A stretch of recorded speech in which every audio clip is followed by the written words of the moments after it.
Now, hundreds of Israel's most prominent former security leaders are now calling publicly for an end to the Israeli war on the Gaza Strip, saying that the objectives of this war have already been met. They're also arguing that the continued fighting is actually eroding Israel's security, its values, and also its international standing. In an open letter that's been released, 550 retired officials, including former heads of the Shin Bet, the Mossad, and the Israeli military, are now urging the American President Donald Trump to step in and to pressurize the Israeli incumbent Prime Minister Netanyahu to order for a ceasefire. One of the signatories is Ami Alon, who is a former director of the Shin Bet. He said, and I quote him here, "At first, this was a just war, a defensive war. But when we have achieved all military objectives, it has ceased to be a just war." The letter argues that Hamas no longer poses a strategic threat and that Israel has already dismantled its military and governing infrastructure in the Gaza Strip. And amongst the signatories are some of Israel's most prominent figures, including the former Prime Minister Ehud Barak, the former Defense Minister Moshe Yaalon, and the 5 former heads of the Shin Bet. Meanwhile, the humanitarian catastrophe in the Gaza Strip continues to worsen. The United Nations has now warned of a widespread famine unfolding across the length and breadth of the Gaza Strip.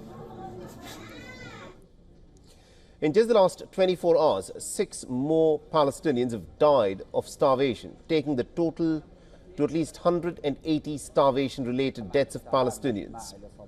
The doctors have said that even healthy children with no pre-existing conditions are now dying out of starvation due to the complete absence of high-calorie food and nutritional supplements. In central and southern Gaza, at least about 10 civilians seeking food aid were killed by the Israeli fire near humanitarian sites, bringing the total number of people killed trying to access food to more than 1,000 because of the Israelis opening fire on them. Most of these people were shot dead near these food distribution sites by the Israeli soldiers. Now, airdrops have continued, but they are a drop in the ocean.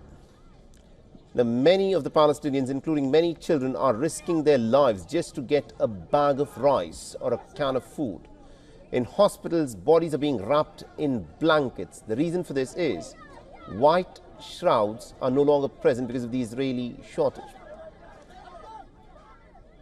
Now, the Israeli border restrictions on the import of food and other essential items continues to remain in place, and these airdrops, though impressive in terms of what they look, bring down barely a few morsels of food, considering it is 2 million starving people who need the food.